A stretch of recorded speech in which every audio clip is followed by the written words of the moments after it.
नमस्कार मित्रों, बहुत स्वागत आप सभी का। दिसंबर खत्म हो रहा है, साल 2025 खत्म हो रहा है और साल 2026 शुरू हो रहा है। और हर साल जब ये साल की शुरुआत होती है तो जनवरी के शुरुआती 15 दिनों में एक अवकाश होता है बेसिक शिक्षा विभाग के स्कूलों का। और वो अवकाश उन लोगों के लिए तो बड़ा आनंददायक और राहत देने वाला होता है जिनको छुट्टी मिलती है और जिनको तनख्वाह मिलती है साथ में। लेकिन वही अवकाश उन लोगों के लिए बहुत कष्टप्रद हो जाता है जिनको छुट्टी भी मिल जाती है और कोई काम न होने की वजह से उनको मानदेय नहीं मिलता 15 दिनों का।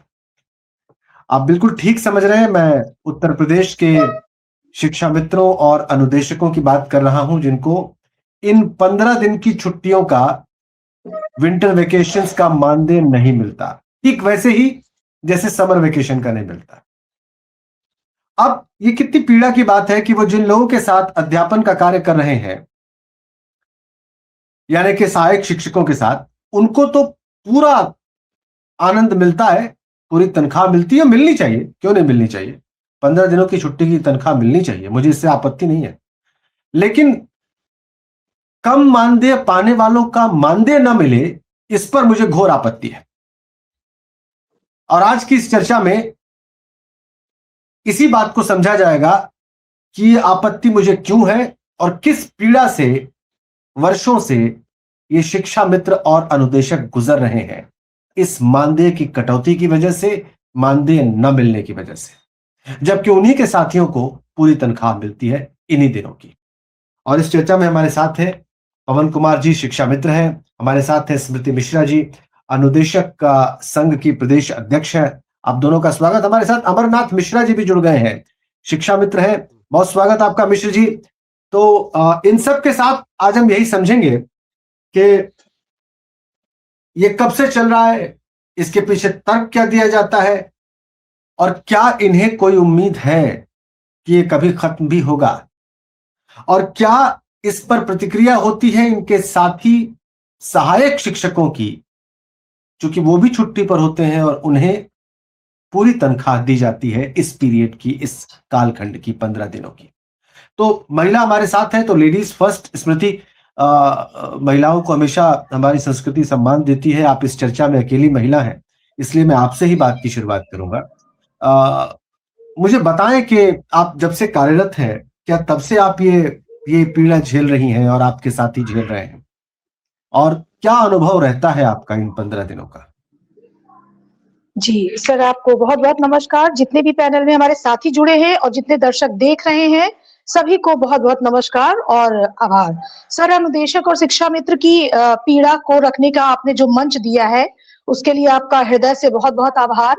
और सर, आप जितनी अच्छे से हमारी पीड़ा समझ रहे हैं और सुनने वाले लोग भी समझ रहे हैं, लेकिन जिसको इस पीड़ा का निदान करना है, वो पता नहीं कौन सी योग निद्रा में लीन है कि उसको हमारी पीड़ा नहीं सुनाई दिखाई देती। शासन प्रशासन सरकार हमारे काम को तराजू लेकर तौलता है कि बिल्कुल इतना काम ज्यादा ना हो, कम ना हो, लेकिन जब दाम देने का नंबर आता है तब इनका तराजू कहीं खो जाता है। हम पूरा काम करते हैं एक सहायक अध्यापक की भांति, जबकि हम अंशकालिक हैं, मात्र 1 या 2 घंटे के लिए हमारा काम है। हाँ, और काम आप हमसे पूरा लेते हैं और मानदेय हमें मात्र 11 महीने का देते हैं। छुट्टियां हमें अन्य कोई सुविधा नहीं, मात्र 10 CL है। फिर भी हम किसी तरह से अपनी गाड़ी खींच रहे हैं, चला रहे हैं, एक आशा, एक उम्मीद पर। सन 2013 से हमारी नियुक्ति हुई है और 13 साल बीत गया है। हाँ, और फिर भी आज तक हमारी किसी समस्या का समाधान नहीं हुआ और तब से लेकर आज तक यही व्यवस्था चली आ रही है। पिछले 3-4 सालों से ये हो गया कि जून में भी विद्यालय खुलेंगे। तो पहली बार जब ये प्रक्रिया आई, हमारे ख्याल से 2020-21 के सत्र में ये व्यवस्था आई कि जून में भी अब 15 दिन से ही 25 जून या 15 जून से विद्यालय खुल जाएंगे। सहायक अध्यापक को जाना पड़ा।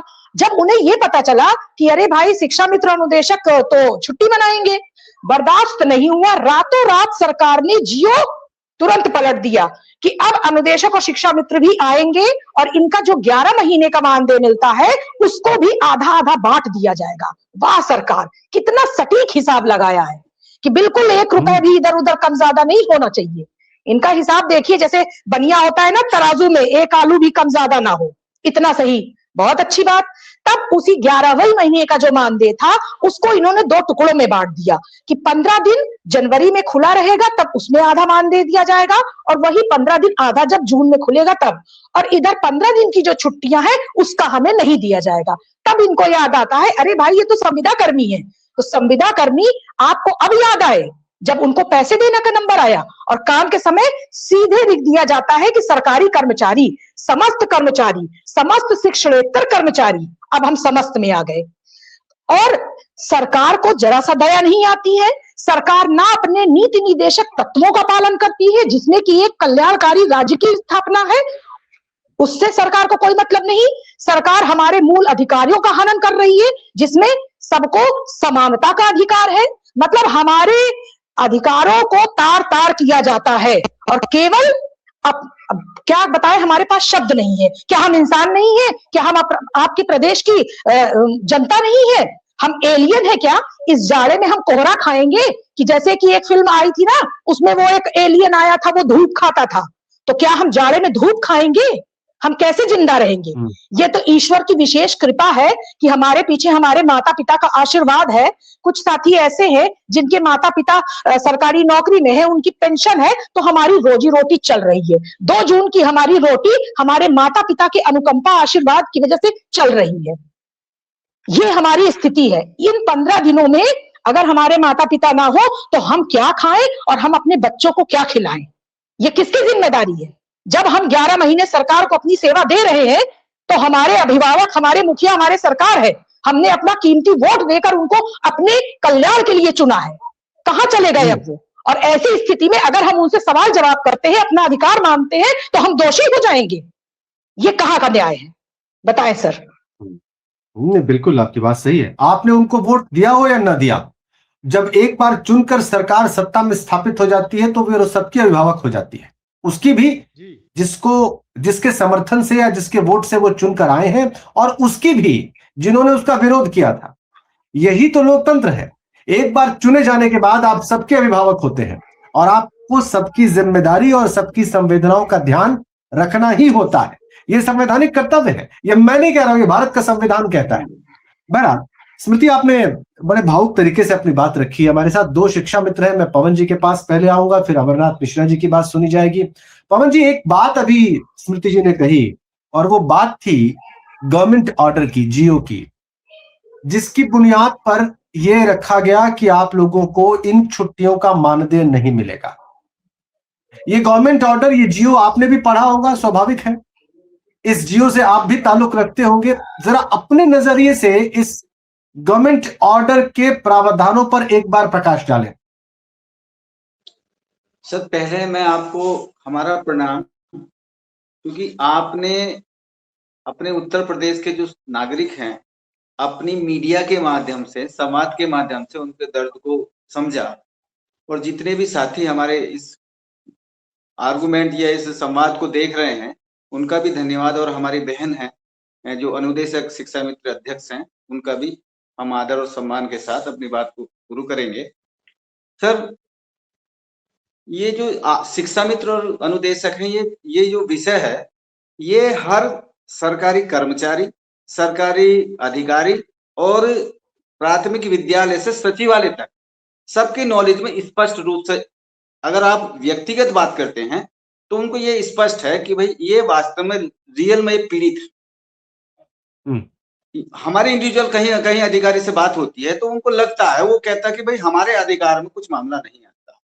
ये ऐसी समस्या नहीं है जो समस्या को हम बार बार अपने राज्य सरकार को या जो संवैधानिक पद पर बैठे लोग हैं उनको बार बार बताना पड़ेगा। ये ऐसी नियमित समस्या है, चाहे वो सोशल मीडिया के माध्यम से हो, ज्ञापन मेमोरेंडम के माध्यम से हो, या धरना प्रदर्शन के माध्यम से। हर व्यक्ति को ये पता है कि उत्तर प्रदेश में शिक्षा मित्र की जो आर्थिक स्थिति है वो 10,000 रुपए में किसी भी परिवार का जीवन यापन चल नहीं सकता, और अनुदेशक का भी नहीं चल सकता। उनके तो 9,000 रुपए हैं।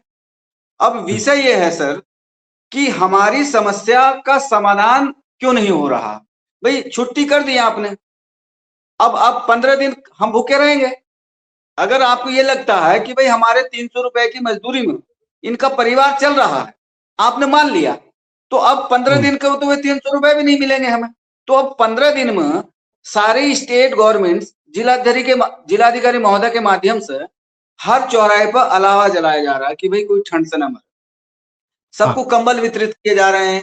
मतलब एक वेलफेयर का समझा जाता है। वृद्ध आश्रम में जाइए, आप विधवा आश्रम में जाइए, तमाम ऐसे गरीब लोगों को, अनाथ लोगों को आप उनके लिए योजना बनाकर जो दे रहे हैं। लेकिन मैं ये समझता हूं कि क्या हम उनसे भी पीड़ित, हम उनसे भी गए गुजरे। भाई आप हमको 15 दिन में ये नहीं देखेंगे कि इनको भूख लगेगी, प्यास लगेगी, पानी पिएंगे, नमक आएगी, मिर्च आएगी, मसाला आएगा, कुछ ये जीविका कैसे चलाएंगे, सबसे बड़ी इंपॉर्टेंट बात है। तो हमारे लिए तो 15 दिन की छुट्टी क्या, हम जिएंगे या मरेंगे ये भी कोई गारंटी नहीं है। भाई हमको खाने के लिए तो है नहीं ना, आपने एडवांस दिया।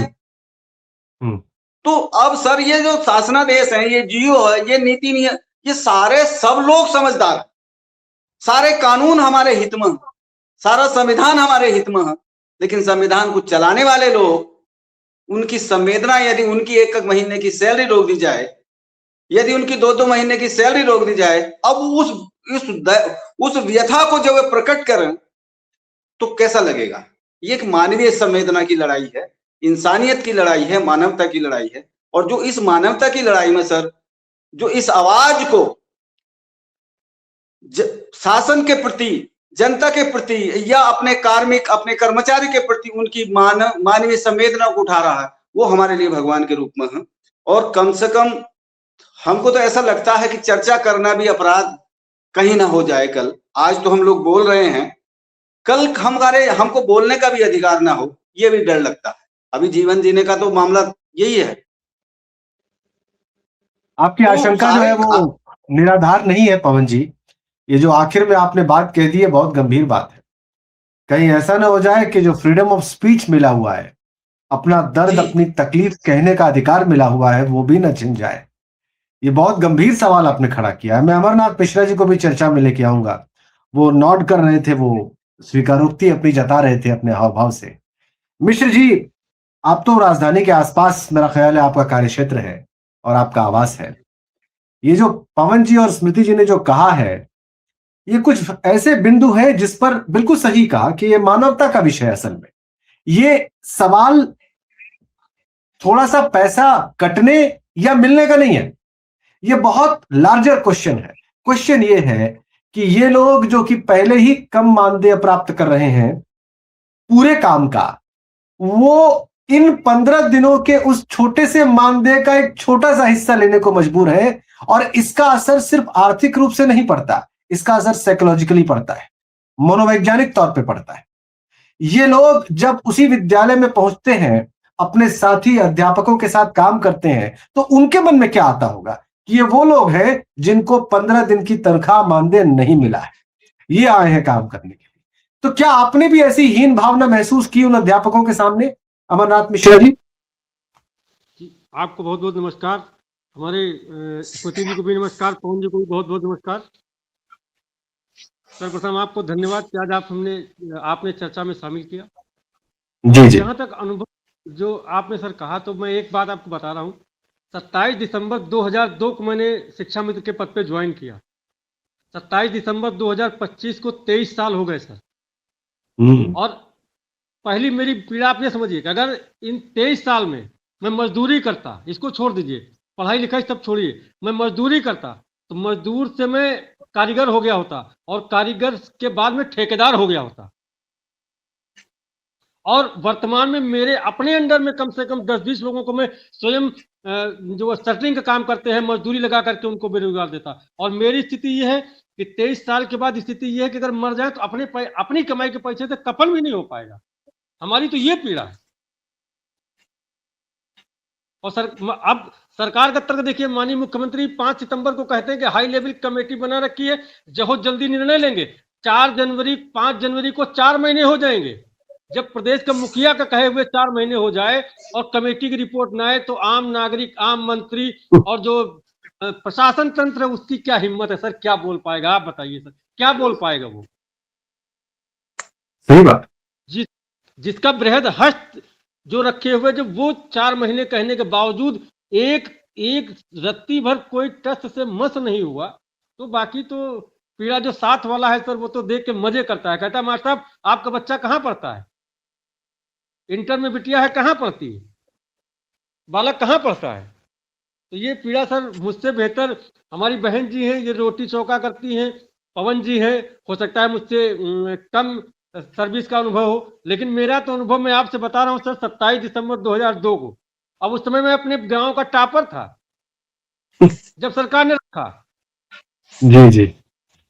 और 2002 में मैं ग्रेजुएट था, उसमें इंटर नहीं था, मैं ग्रेजुएट था सर। 2001 में अच्छा, आप भी, मैं रोक रहा हूं आपको मिश्रा जी, आप भी टेट क्वालिफाइड हैं? नहीं, मैं टेट क्वालिफाइड नहीं हूँ। ओके, कोई बात जी। टेट क्वालिफाइड हूँ। एक चीज सर ये नहीं, कोई बात। 5 साल सर, जो 5 साल से 7 साल से बेचारे टेट क्वालिफाइड है, उनके लिए ही कौन सी व्यवस्था कर दी? सही बात। मन में एक और पीड़ा होती कि यार हम ये भी लिए हैं तब भी हमारा नहीं हुआ, तो हम अपने आप को ये मानते हैं कि हम अपने उन भाइयों से थोड़ा सा पीछे हैं, थोड़ा कम पीड़ा है मुझे। जी जी। नहीं, लेकिन आपने बिल्कुल सही कहा कि 23 साल का अनुभव। अब मेरा ख्याल है कि आपके बच्चे भी अब तो काफी बड़े होंगे और हायर एजुकेशन में होंगे मिश्रा जी? सर बेटी हायर एजुकेशन में है, किसी तरीके से वो जेई की तैयारी कर रही है, और आप ये यकीन मानिए कि किस तरह से सरवाइव करके उसको नोएडा, वो सॉरी कोटा में है, और अच्छा। अभी जनवरी में एग्जाम होने वाला है। किस परिस्थितियों में या माता पिता के या किसके सहयोग से कैसे वहां तक पहुंचा पाए हूं, बहुत बड़ी बात है सर। और उसके बाद अभी जस्ट जनवरी एग्जाम के बाद सर, उसके बाद उसको कॉलेज मिलेगा। इतनी स्थिति नहीं कि मैं बता रहा हूं कि जब अपने पैसे से आदमी खा कमा नहीं पाएगा तो बच्चों को हायर एजुकेशन में कैसे दे पाएंगे? याद रहेगा, ये बात स्मृति समझ से बाहर है। 5 सितंबर को मुख्यमंत्री शिक्षक दिवस के दिन बहुत उत्साह के साथ मुस्कुराते हुए, मुझे उनका वो दृश्य मेरी आंख से जाता नहीं है, जब वो कहते हैं कि हम ये करने जा रहे हैं बहुत जल्द, शिक्षा मित्रों और अनुदेशकों का मानदेय बढ़ाने जा रहे हैं। इसका मतलब ये कि वो आप लोगों की पीड़ा से भली भांति परिचित है, जैसा पवन जी कह रहे थे अभी, बिल्कुल सही बात है। उनको मालूम है, ऊपर से नीचे तक सबको ये बात पता है कि मानदेय कम है, तकलीफें हैं, जिम्मेदारियां पूरी हैं, और इसका निवारण अब अवश्यम भावी करना ही होगा। ये बात शीर्ष तक अपडेटेड है, पता है। उसके बावजूद सीएम साहब एक बात कहते हैं, लेकिन आज तक इंतजार किया जा रहा है उस बड़ी हुई राशि की घोषणा का। और तो और इतना तो किया ही जा सकता था कि तत्काल ये जो छुट्टियों में आपका मानदेय कटता है, ये तो एक ऑर्डर से जो है पूरे का पूरा दिया जा सकता था। अभी फिलहाल जब तक हम मानदेय नहीं बढ़ाते हैं, तब तक ये विसंगतियां जो है इसको हम पूरा करते हैं, इसको हम खत्म करते हैं। दूसरे और आप लोगों के बीच में जो डिफरेंस है, कम से कम ये खत्म करते हैं। और मानदेय जब बढ़ेगा तो बिल्कुल लागू होगा, लेकिन कम से कम इसको तो फौरन फिनिश करते हैं। ये भी नहीं किया गया, अजीब सी बात।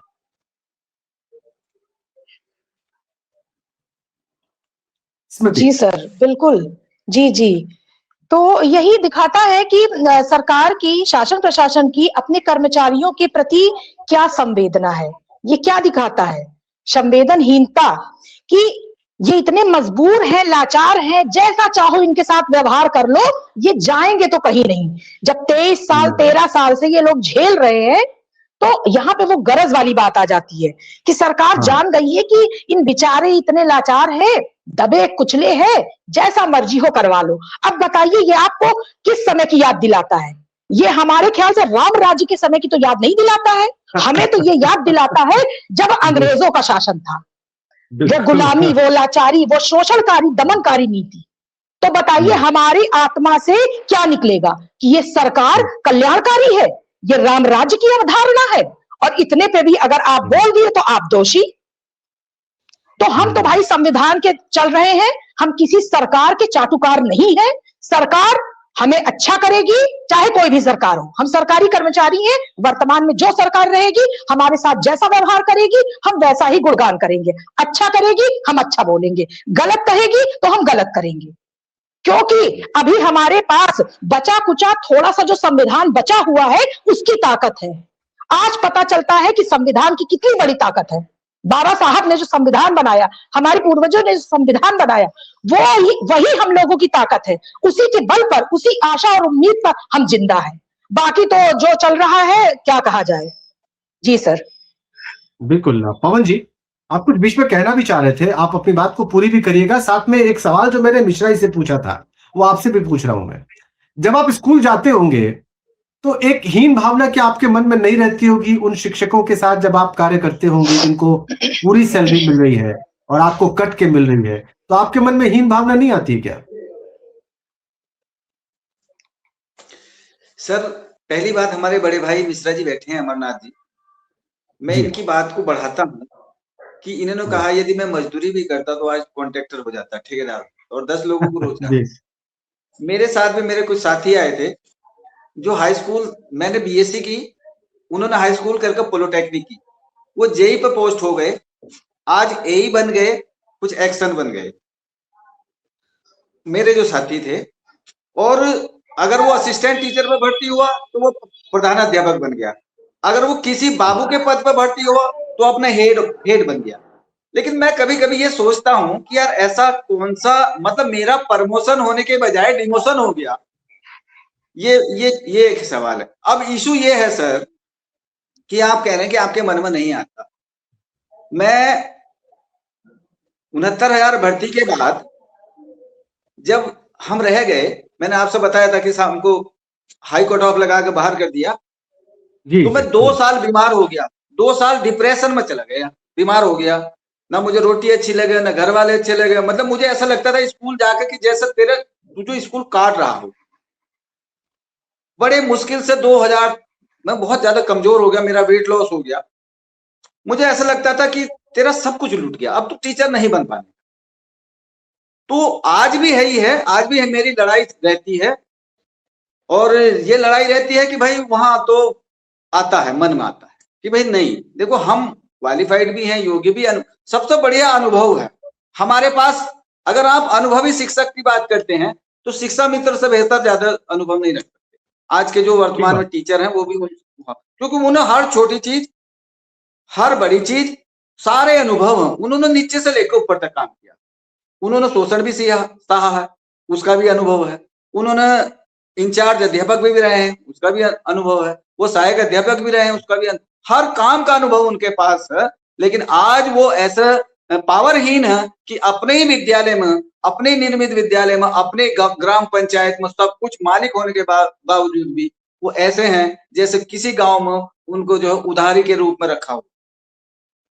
तो ये जो पावरहीनता की लड़ाई है, ये सबसे ज्यादा दुखदाई देती है। एक बार आर्थिक शोषण सह लिया जाता है, 19-20 हो सकता था पैसे, तो ये है कि भाई हमारे माँ बाप थोड़ा सा मदद कर रहे हैं। अभी मेरी माँ आई थी, तो वही विवाद हुआ कि भाई कब तक चलेगा, तो उसने कहा भाई मैं तेरा खर्चा, तू मेरा बेटा है तो मैं तेरा खर्च तो उठा सकती हूँ, लेकिन तेरे बच्चों का कौन उठाएगा? तू अपने बच्चे का स्वयं उठा। तो मेरे पास कोई उत्तर नहीं है।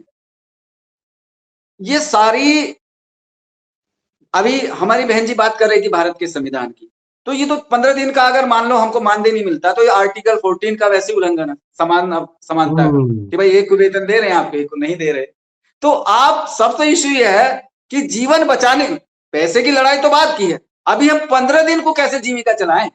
ये जो 15 दिन हमको कुछ नहीं मिलेगा, पहले से ही कर्ज में 300 रुपए में खर्चा करते हैं, तो चलो मैनेज कर लिया इस उम्मीद से कि आने वाला दिन जो अच्छा होगा, ये कर्ज उतर जाएगा, कि इस राज्य के मुख्यमंत्री हमको ये आश्वासन दे गए कि भाई आपके अच्छे दिन आने वाले हैं, अनुदेशक और शिक्षा मित्रों का सम्मानजनक मानदेय बढ़ाने। इसमें भी एक प्रश्न दिमाग में उठता है कि माननीय मुख्यमंत्री जी 5 सितंबर को शिक्षक दिवस को ये घोषणा करते हैं कि एक कमेटी बनी है, कमेटी की रिपोर्ट आ जान दो। अभी वर्तमान में माननीय बेसिक शिक्षा मंत्री जी हैं, जब प्रश्न विपक्ष के लोग उनसे प्रश्न पूछते हैं कि भाई आपकी कोई कमेटी बनी है क्या, कब तक रिपोर्ट आएगी, तो वो स्पष्ट मना कर देते हैं कि भाई हमारी कोई कमेटी। तो जो माननीय मुख्यमंत्री जी और माननीय बेसिक शिक्षा मंत्री जी का जो आपसी कंट्रोवर्सी है वैचारिक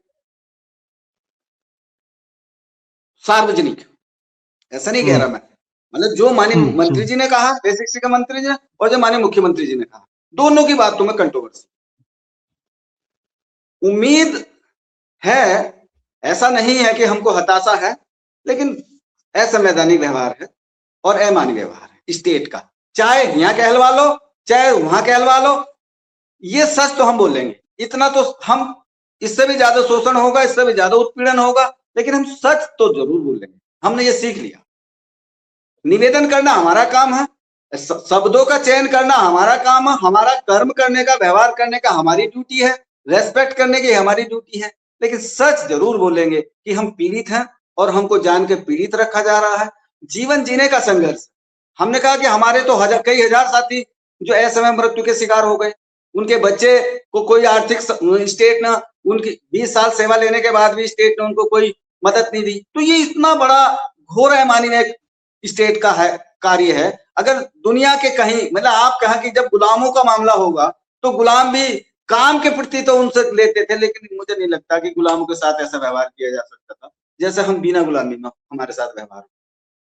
बड़ी बात बोल गए आप पवन जी। जी जी, गुलामों से भी बदतर व्यवहार हो रहा है मिश्रा जी, ये इसको गुलामों से भी बदतर व्यवहार मानते हैं आप? बिल्कुल सर, ये उससे भी बदतर स्थिति है।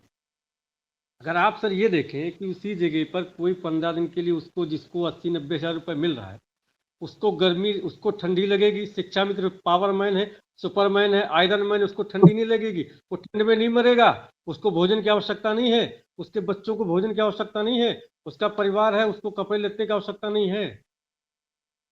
ये गुलामी से तो बहुत ज्यादा बदतर कर दिया। उसी समकक्ष, जो हमारे समकक्ष लोग, जिनके समकक्ष हम कार्य कर रहे हैं, वो भी हमारे समकक्ष ही तो कार्य कर रहे हैं। ऐसा तो है नहीं कि वो फ्रेंच पढ़ाते हैं और हम लटी फटी हिंदी पढ़ा रहे हैं। काम समान ले रहे हो, चाहे अभी निर्वाचन के कार्य ले लो, कोई भी, जितने भी कार्य हैं विद्यालय से संबंधित जो भी कार्य आते हैं, उनमें ऐसा कोई कार्य नहीं जो हमारा अनुदेशक भाई शिक्षा मित्र ने ना किया हो। चाहे वो प्रधानाध्यापक की जिम्मेदारी क्या निभाने की रही बात हो, या यूपी बोर्ड की परीक्षाएं कराने की बात रही हो, या SIR जैसे महत्वपूर्ण निर्वाचन कार्य को करने की आवश्यकता रही हो। सर अभी इसी इसमें निर्वाचन कार्य में आदरणीय नवदीप रेणवा जी मुख्य निर्वाचन आयुक्त है उत्तर प्रदेश, वो और भारत निर्वाचन आयुक्त श्री मनीष गर्ग जी जो तीसरे निर्वाचन आयुक्त, वो आए थे मेरे बूथ पर, DPS Delhi public school Gomti Nagar में। तो मेरे उससे अनुभव से जब मैंने उनको जो ट्वीट था, जब बीट दी, तो मुझसे स्पेशली पूछे कि आप किस विभाग से हैं, तो मैंने कहा सर मैं बेसिक शिक्षा से हूँ। सबको रोक करके उन्होंने मुझसे पूछा, जो मैं जवाब दे रहा था, जो उन्होंने मुझसे, तो मुझसे रोक करके पूछा दोनों लोगों कि सर आप किस विभाग से हैं, तो मैंने कहा सर मैं बेसिक शिक्षा विभाग से हूँ। ये स्थिति है सर। तो आपने क्या इस अवसर का लाभ उठाकर उनसे ये नहीं कहा कि एक बार जरा हमारी दयनीय स्थिति पर भी नजर कर लें? सर श्रीमान जिलाधिकारी भी और वो नवदीप रेणवा जी से मैं एक बार पहले भी मिल चुका था उनके ऑफिस में, क्योंकि वो लखनऊ में हेड ऑफिस है, तो वहां पर जब वो शुरू में आए थे तो उसके बाद भी बुलाए थे। वो जानते हैं कि हम शिक्षा मित्र हैं सर, क्योंकि जब मिलने का तो सर पहले ही बता देते शिक्षा कि सर मैं शिक्षा मित्र बेसिक शिक्षा में हूँ। तो अब इस बार से उसमें एक नई व्यवस्था लगाई थी कि जो चतुर्थ श्रेणी कर्मचारी उनको हटा दिया जाए, और स्पेशली लिखा था कि जो अध्यापक और शिक्षा मित्र वो रहेंगे, और सेकंड क्लास और के लोगों को BLO ही बनाया जाए, जो फोर्थ कर्मचारी और वो लोग उनको हटा दिया जाए। ये स्थिति है सर। हमारी स्थिति से अवगत सब, काम सब लेना चाहते हैं, वाहवाही सब करेंगे, लेकिन जहां पैसे देने की बात आएगी, हमारा पेट भरने की बात आएगी, तो कहेंगे हम तो आपसे पहले, हम खुद ही भूखे हैं, हमारे पेट खाली, पहले हम अपनी व्यवस्था कर लें भैया। ओह अच्छा, स्मृति जी, ये आज का मेरा आखिरी सवाल होगा। ईमानदारी से हमारे दर्शकों को, जो लोग भी देख रहे हैं, उनमें बहुत सारे आपके साथी भी होंगे, उनको बताइए कि कहीं गहरे में आपके मन में एक नाउम्मीदी तो नहीं है कि ये हालात कभी नहीं सुधरेंगे? अब तक नहीं सुधरे तो शायद कभी नहीं सुधरेंगे। सर अब तक की सरकार की जो भी झूठे वादे हैं, जो भी सरकार ने, शासन प्रशासन ने, हमारे अधिकारियों ने हमें मात्र आश्वासन के अलावा और कुछ नहीं दिया है, तो उनसे तो उम्मीद बिल्कुल भी नहीं है। आगे भविष्य के गर्त में क्या है ये हम नहीं जानते हैं, और अब तो जो उम्मीद है वो ईश्वर से है। और जैसे भगवान राम का 14 वर्ष के बाद उनको उनका राज्य मिला था, अब बस वही स्थिति हम लोग की है। 13 वर्ष बीत चुके हैं, 13वां बीतने को वाला है और 14 वर्ष आने वाले हैं। तो बस उसी आशा और उम्मीद पे है। सरकार शासन प्रशासन से हमें कोई उम्मीद नहीं है, क्योंकि केवल जुमले और झूठे वादे हमें मिले हैं, झूठे आश्वासन मिले हैं। और जो ईश्वर से है बस वही उम्मीद है कि भगवान के घर देर है अंधेर नहीं है। 14 वर्ष भगवान ने होके जब 14 साल कष्ट उठाए तो हम तो इंसान ही हैं, और वो अब 14 वर्ष भी नजदीक आने वाला है। तो बस यही एक आशा और उम्मीद है। जी सर। लेकिन भगवान भी अगर आपका भला करना चाहेगा तो शासन और प्रशासन के माध्यम से ही करेगा। जी जी, बिल्कुल बिल्कुल। और शासन प्रशासन भगवान का यही है ना कि जब इंसान हर तरह से हार जाता है तो भगवान चमत्कार करते हैं। तो बस उसी चमत्कार पर आशा और उम्मीद है। बाकी हो सकता है भगवान कुछ जादू कर दे, जैसे जादू धूप खाता था, हम लोग भी उसी जादू और चमत्कार से ही तो जिंदा हैं कि 15 दिन बिना रोटी, बिना अनाज, बिना उसके हम लोग जिंदा हैं और फिर भी उतनी ही एनर्जी से काम कर रहे हैं। ये चमत्कार नहीं तो और क्या है। तो बस उसी चमत्कार पर हम लोग जिंदा हैं। जी, ईश्वर करे कि आपकी आपकी ऊर्जा बनी रहे। स्मृति, सबसे जरूरी है उम्मीद का और उत्साह का जिंदा रहना, सबसे ज्यादा जरूरी है। वो है तो जीवन है, वो है तो जीवन को चलाने वाली ऊर्जा हमारे भीतर मौजूद रहेगी। पवन जी, यही सवाल मेरा आपसे है जो स्मृति से था। आप मुझे बताएं कि क्या आपके भी मन में deep down somewhere in your heart ये पीड़ा आपको भी है और ये नाउम्मीदी आपको भी है कि शायद कभी कुछ नहीं होगा? देखिए, मैं सर पहले कह चुका, मैं आशावादी हूँ और संघर्ष मैंने जीवन बहुत लंबे समय हो गया संघर्ष देखते हुए और उतार चढ़ाव भी देखे। तो अभी मैंने आपसे एक दिन और कहा था कि माननीय मुख्यमंत्री जी ने हमारे 2021 में अनुपूरक बजट के समय विधानसभा में 2000 रुपए की घोषणा की और अनुदेशक की भी की थी। तो उस समय अनुदेशक के तो बढ़ गए थे, हमारे वे भी नहीं बढ़े। पूर्व मुख्यमंत्री थे माननीय द्विवेदी जी, उन्होंने हमारी 14 सीएल सार्वजनिक घोषणा की थी कि जितनी शिक्षकों की आपकी इतनी सीएल मिलेगी। बाकायदे वीडियो है साहब रिकॉर्ड में, वो आज तक सीएल नहीं मिली, वो नहीं मिली। बहुत सारी ऐसी स्थिति है जो मैं बहुत सारे बताना भी चाहता हूं। अभी मैंने कहा तो 2 शब्दों की कंट्रोवर्सी है माननीय मुख्यमंत्री जी और बेसिक शिक्षा मंत्री जी कि भाई आप कमेटी बनेगी और कमेटी का प्रस्ताव आएगा, तत्काल हम आपका सम्मानजनक मानदेय बढ़ाएंगे। माननीय मुख्यमंत्री बेसिक शिक्षा मंत्री जी कह रहे हैं कि कोई कमेटी नहीं बनी। तो ईश्वर जाने, आपके मन की बात तो हम लोग नहीं जानते, तो ईश्वर से बड़े हम लोग नहीं हैं, लेकिन इतना है कि करना तो पड़ेगा स्टेट को। लेट कर सकते हैं आप, हम लोग भी शासन की गले की हड्डी हैं। या तो हमको हटा दिया जाए या फिर हमारा सम्मानजनक स्थिति में हमको ला दिया जाए। 2 ऑप्शन तो रहने स्टेट को करने पड़ेगी। हाँ, 1 महीने कुछ कह रही हैं आप? जी, जैसे अभी पवन भैया ने कहा कि गले की हड्डी है, ये बहुत बड़ा पॉइंट है। चूंकि सरकार तभी थोड़ा डाउन होती है जब चुनाव का समय आता है। चुनाव नजदीक है और शिक्षा मित्र और अनुदेशक जो इतने ज्यादा शोषित और वंचित है, इस समय बहुत बड़ा मुद्दा है। विपक्ष जोरदार इस पर है और पक्ष के पास कोई इस पर जवाब नहीं है, झूठे आश्वासनों के अलावा। तो बस यही एक उम्मीद है कि हाँ, अब ये समय है, सरकार न चाहते हुए भी करना ही पड़ेगा। जी, आप पवन जी अपनी बात पूरी करिए आप, ताकि मैं अमर जी की बात सुन सकूं। मेरी तो यही है कि हम सरकार से सर निवेदन की स्थिति में रहते हैं और हम सरकार का रेस्पेक्ट करते हैं, लेकिन चूंकि अभिव्यक्ति की आजादी अभी है तो सच बोलना ही पड़ेगा। तो यही है कि आशावादी हैं हम, अपने साथियों से भी कहते हैं कि आशावादी रहिए, हमारे संघर्ष काल के दिन है और आपातकालीन है। कोई बात नहीं, बड़ी बड़ी आपदाएं आती हैं, राजा महाराजाओं को आई हैं, ऐसा हिस्ट्री में है। तमाम बच्चे, बीवी बच्चे और तमाम घर बार छोड़ के भी जाना पड़ा। अभी हमारी बहन जी कह रही थी भाई भगवान राम को वनवास हो गया था। तो बहुत सारे ऐसे उदाहरण हैं। तो हम भी कभी कभी सोचते हैं कि कोई बात नहीं है, आज नहीं तो कल और कल नहीं तो परसों। जब तक जीवन है आशावादी रहेंगे और संघर्षवादी रहेंगे। शिक्षक हैं और शिक्षक की जो गरिमा है उसको बरकरार रखें। अपने साथियों से भी यही निवेदन है।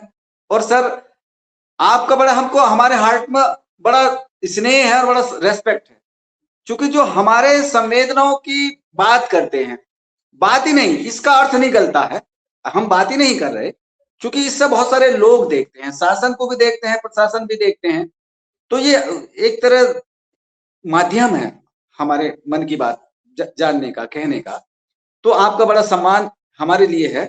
दूसरी बात यह है कि इस समय हमारी ये अपील है माननीय मुख्यमंत्री जी से कि कम से कम दुनिया में कोई भी शासक, कोई भी राजा हो, 15 दिन भूखा तो नहीं रख सकता। तो हम तो भूखे हैं ना 15 दिन। अब कोई भी दुनिया का कोई भी गणित लगा लो सर कि भाई ये 15 दिन क्या खाएंगे, 300 रुपए के तो मजदूर हैं, अब 15 दिन हम इन्हें देंगे नहीं तो ये कहां से खाएंगे। तो ये लगना चाहिए थे, मुख्यमंत्री जी कहते कि ठीक है, आपकी बात का समर्थन कर रहा कि भाई ठीक है, अब इनकी छुट्टी हो रही है और भले वो हमारे ये आधे पैसे अगले महीने में काट लेते अगर हमारा मानदेय बढ़ाना चाह रहे हैं, लेकिन ये 15 दिन के 4-5 हजार रुपए और हमको दे देते तो हमको ये लगता है कि कम से कम घर बैठ कर दाल रोटी, अचार से चुपड़ी, घी की वो सॉरी चटनी से रोटी तो कम से कम हम खा ही लेते। अब तो अनाज भी नहीं है, रोटी भी नहीं, सब्जी भी नहीं, ऐसी 15 दिन का व्रत था। ठीक है पवन जी। अमर जी,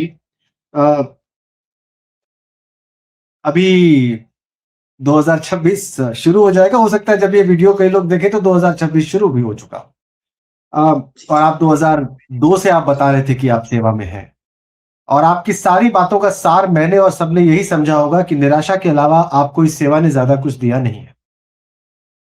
फिर भी आप जब बोल रहे थे तो आपके शब्दों का जो उच्चारण था और उसकी जो ऊर्जा मैं महसूस कर रहा था वो इतनी गिरी हुई नहीं थी, और ये बड़ी अच्छी बात, ये बड़ा सकारात्मक संकेत है कि आपने जीवन ऊर्जा को जो है प्रज्वलित रखा हुआ है, उसको उफान पे रखा हुआ है।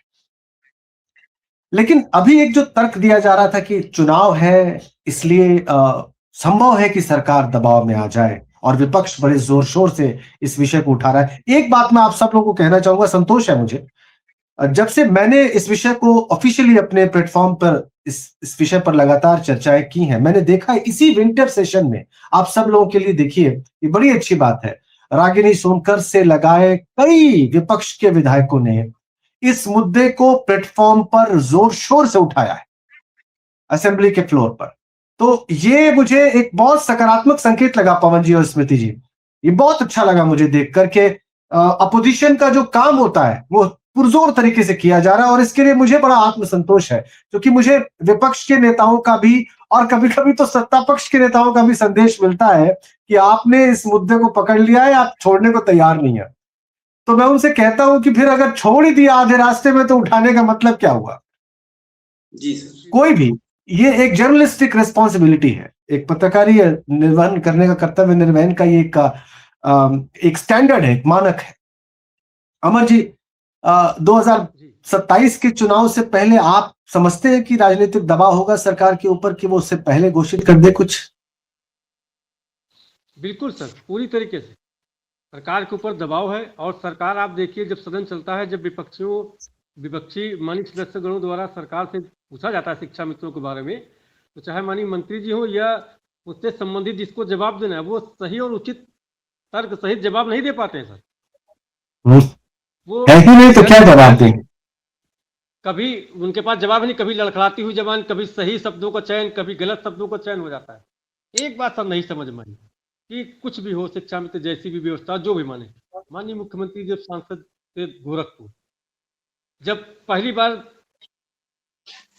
हाई कोर्ट से समायोजन रद्द हुआ, शिक्षा मित्रों का आंदोलन था, तो वहां माननीय मुख्यमंत्री जी गए और उन्होंने जो अपने मुखारबिंद से उन वचनों को कहा, तो उससे कभी मन में ये लगता था सर कि जब 17 का चुनाव आया और माननीय मुख्यमंत्री जी का फेस चुनाव के बाद भाजपा ने लाया कि अब माननीय मुख्यमंत्री योगी आदित्यनाथ जी को बनाया जाए, तो मन इतना गदगद हुआ, कह रहे लग रहा है कि समय बड़ा नजदीक सुदामा की तरह कि अब हम लोग बिल्कुल द्वारिकाधीश पहुंचने वाले हैं। ऐसा लगा कि जो स्वयं आकर के जिन्होंने कहा, जो बताते थे कि भाई ये इतने पीड़ित है, इनके साथ ये होना चाहिए, अगर कोई खत्म होता है तो सबसे पहले उसके घर वाले को 5-10 लाख रुपए तत्काल दिया जाए कि उसकी स्थिति सही रहे और व्यवस्थित तरीके से वो परिवार का निर्वहन कर सके, परिवार चल सके। और आप सोचिए सर, माननीय गृह मंत्री जी जो उत्तर प्रदेश 2017 भारतीय जनता पार्टी का घोषणा पत्र जारी करते हुए कहते हैं लखनऊ में, जब प्रेस कॉन्फ्रेंस कर रहे थे, कि उत्तर प्रदेश में भाजपा सरकार बनने के बाद हम 3 महीने में शिक्षा मित्र प्रकरण का स्थायी समाधान कर देंगे। सर, उत्तर प्रदेश में भाजपा सरकार के 9 साल हो रहे हैं, फिर से 10वां शुरू हो जाएगा।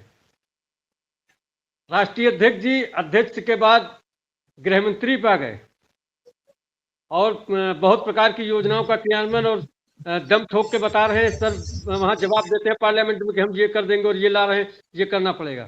शिक्षा मित्र प्रकरण पे ध्यान नहीं दिया, जबकि हम लोग आए दिन ट्विटर के माध्यम से और आपका सहयोग इतना लगातार है कि हम सदैव हम शिक्षा मित्र परिवार और निदेशक परिवार आपके आभारी रहेंगे कि जिस प्रकार से आप इतनी निर्भीकता और निडर होकर के, जो आपने अभी एक बीच में एक शब्द कहा कि सत्ता पक्ष और विपक्ष के लोगों के साथ सत्ता पक्ष के लोगों का फोन आपके पास आता है, क्या आपने इस मुद्दे को पकड़ लिया? तो कहीं ना कहीं उनको इस बात का ये है कि आप अपनी बात से पीछे नहीं हट रहे, और जब आप 10-5 दिन के बाद एक वीडियो नया डालते हैं तो उनको लगता है कि आप पीछा छोड़ने वाले नहीं है सर। तो मन में बेचैनी है। जो आपने कहा कि 2027 में सरकार पूरी तरीके से दबाव में है। अब माननीय प्रधानमंत्री जी की सर बात देखिए, बनारस में उन्होंने भी कहा गंगा के तट पर कि शिक्षा मित्रों की जिम्मेदारी मेरी। अरे यही कह दिए होते कि अरे 15 ही दिन का व्यवस्था दिलवा दी है तो जो भूखे पेट है यही मान लेते शिक्षा मित्रों ने जैसे कि यार यही जिम्मेदारी निपट गई। हम कैसे माने सर, बताइए, कैसे यकीन करें कि हमारे अच्छे दिन आएंगे? कोई प्रमाण नहीं है, सही कह रहे हैं आप, कोई आधार नहीं है, कोई आधार। स्मृति अपनी बात जल्दी से कुछ कहना चाहती हैं आप? जी जी सर, एक चीज कहेंगे कि जो सरकार तक हमारी बात जाती है और सरकार बोलती है कि हाँ हम करने वाले हैं, हम कर रहे हैं, मुख्यमंत्री जी हो चाहे जो भी मंत्री हो, हमें लगता है इसमें कहीं ना कहीं जो चूक हो रही है, जो इसमें नाव में जो छेद हो रहा है, सारा नाव डूब जाती है हमारी, वो छेद करते हैं ये अधिकारी तंत्र। अधिकारी हमको लगता है सरकार को भरमा देते हैं, योजनाओं को, फाइलों को गलत तरीके से प्रस्तुत करते हैं। जो हमारी आशंका है कि भाई कोई भी मंत्री हो, वो अधिकारी जो बताएंगे वही वो जानेंगे, तो ये अधिकारी ही हमारा गलत मैसेज बताते हैं। जैसे अभी छोटा सा उदाहरण, 29 अभी पिछले ही ये हो गया कि 29 को ही सारा विद्यालय शिक्षक सबकी छुट्टी हो गई, लेकिन कुछ जिलों में अधिकारियों ने अपने स्तर से निकाल दिया कि बच्चों की छुट्टी हो गई और क्या आएंगे, केवल अध्यापक आएंगे। जब ऊपर शासन तक ये बात गई कि आदेश करने के बाद भी शिक्षकों को बुलाया जा रहा है, फिर मुख्यमंत्री जी ने संज्ञान लेकर कल रात में फिर मैसेज ये आया कि ऐसा है, जब टोटल कह दिया गया था कि सबका विद्यालय बंद है तो केवल शिक्षकों को क्यों बुलाया जा रहा है। तब फिर जाके पुनः आदेश निकला कि अब सबका बंद है। तब हमको समझ में आया कि ये अधिकारी हैं जो सरकार को भरमा रहे हैं। तो हम निवेदन करते हैं, ये जो भी अधिकारी सुन रहे हैं, प्लीज, हम लोग बहुत दबे कुचले वंचित लोग हैं, कृपया इस तरह से हम लोग के साथ खिलवाड़ न करें, और मुख्यमंत्री जी को, जो भी संबंधित मंत्री हैं, उनको हम लोग की पीड़ा को सही पहुंचाइए, क्योंकि आप ही, वो अधिकारी तंत्र ही हम लोगों के बीच में वो पुल है। तो प्लीज सही हमारी पीड़ा उनके तक सही पहुंचाइए। आपने हमारे लिए जो भी सकारात्मक नकारात्मक जो भी योजनाएं बनाई हैं, उनको मुख्यमंत्री जी को सही बताइए, और अगर मुख्यमंत्री जी को सही पता चलेगा तो वो उसकी जानकारी लेंगे। और मुख्यमंत्री जी से भी निवेदन है कि कृपया आंख बंद करके अधिकारियों पर भरोसा न करें। जी बहुत धन्यवाद आपका स्मृति, बहुत धन्यवाद अमरनाथ जी, बहुत धन्यवाद पवन जी, आप लोगों ने समय निकाला। बहुत सार्थक चर्चा हुई और इसमें मैं उम्मीद करता हूं कि ये संदेश पहुंचे, और शायद, पता नहीं, कोई नहीं जानता कौन सी बात कब कहां पर प्रभावशाली साबित हो जाए, ये हम में से कोई नहीं जानता। अपना काम है आवाज उठाते रहना, वो हम उठाते रहेंगे, इसमें कोई संदेह नहीं है। बहुत शुक्रिया आप सभी का, थैंक यू सो मच।